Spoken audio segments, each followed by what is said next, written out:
Hey guys, this is Spartacus here and welcome back to another video. Halo Infinite is one of those games I have been playing so much recently, and I'm very shocked to see myself playing it as much as I actually am. And what's funny is that for the last couple days, I've actually been playing Halo Infinite more than Call of Duty Vanguard, which is crazy to say because I'm a huge Call of Duty nerd. I love grinding Call of Duty games. I love going for gold camo on every single gun, reaching max rank, whatever the case may be, right? But for some reason, Halo Infinite has really grabbed my attention and has really pulled me in somehow, and I don't really know why. Well, actually, that's not true. I do kind of know why Halo Infinite has pulled me in a lot. First of all, the multiplayer is free for everybody. If you do want to buy the full game, it basically just comes with, of course, the campaign and then co-op campaign, and then, you know, I think maybe Forge mode you have to buy the game in order to get access to. Could be wrong about that, not entirely sure.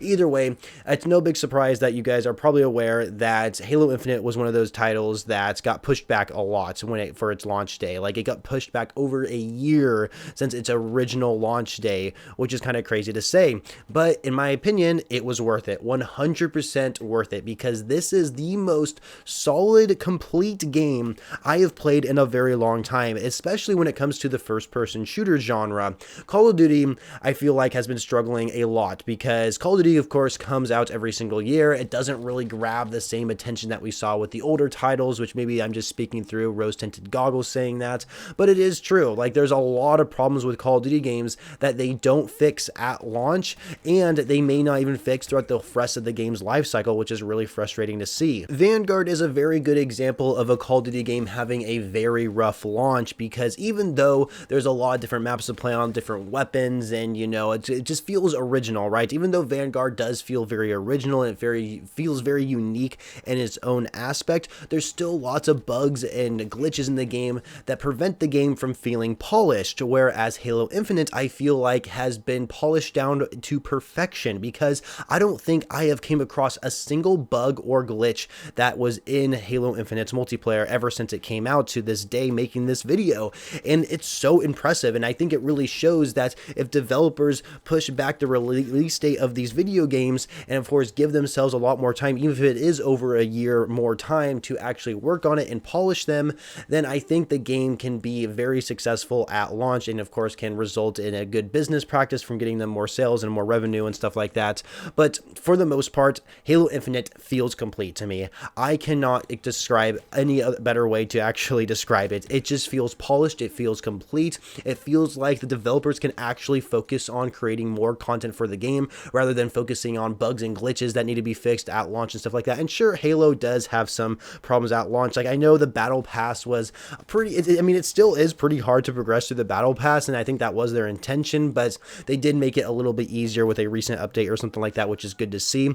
But for the most part, I've had zero problems with Halo Infinite, no problems joining my friends' lobbies and so that we can party up together, just nothing. And I am so astonished to see that in a video game here in 2021. And of course, I can't forget about Battlefield 2042. That game also just recently came out. It also got delayed just like Halo did, but only got delayed by a month, and it still wasn't enough time for all the problems to be fixed within the game itself, which is so dumb. It's like they still release the game when it's in a really buggy and glitchy state. And then of course, on top of that, there's a lot of features within Battlefield 2042 that just aren't there to make it feel like a Battlefield game. Now, to be fair, you guys, I don't own the full version of Battlefield. This is just based on things that I've heard online multiple times, and so I just thought I'd just bring it here and kind of relay that information, because it just doesn't have any good reviews, which is really unfortunate to hear, because I was definitely looking forward to that game. But you can also compare that to Call of Duty Vanguard, where there's so many bugs and problems at launch as well that are still there to this day, including the riot shield glitch where it gives you more health.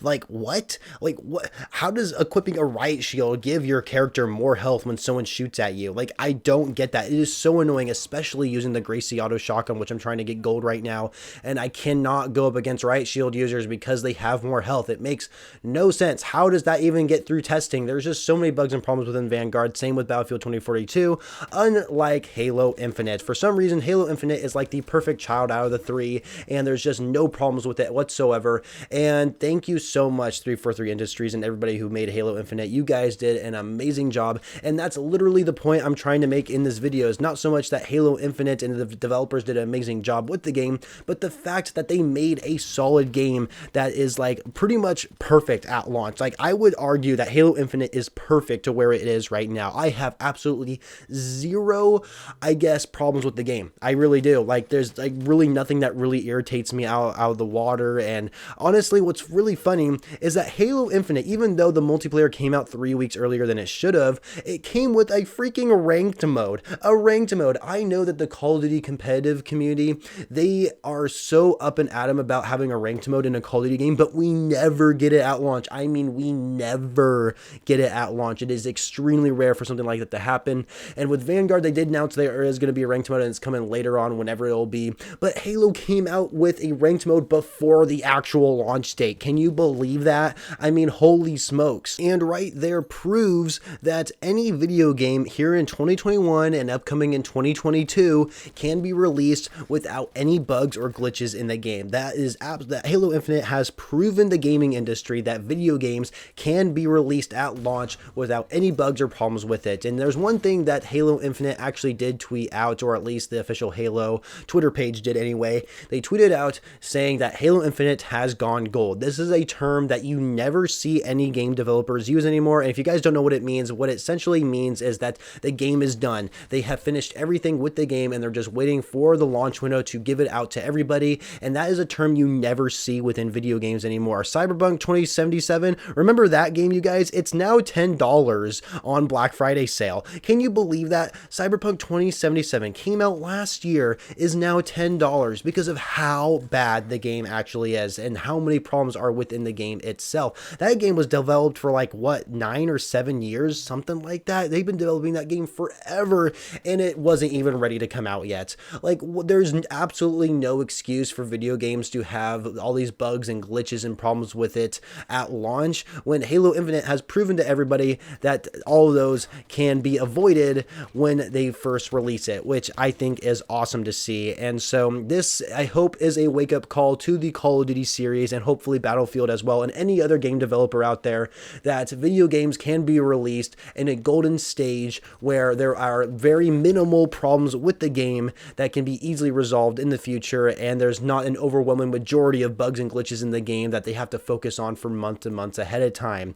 And so anyway, I hope you guys enjoyed this video. I really hope I did make a good point in this video, and that Halo Infinite is a good video game, and that the fact that it shows any video game can launch with very few bugs and glitches within the game itself. So anyway, hope you guys enjoyed it. Make sure you leave a like if you did, and of course subscribe to the channel for more videos in the future, and I shall catch you guys later.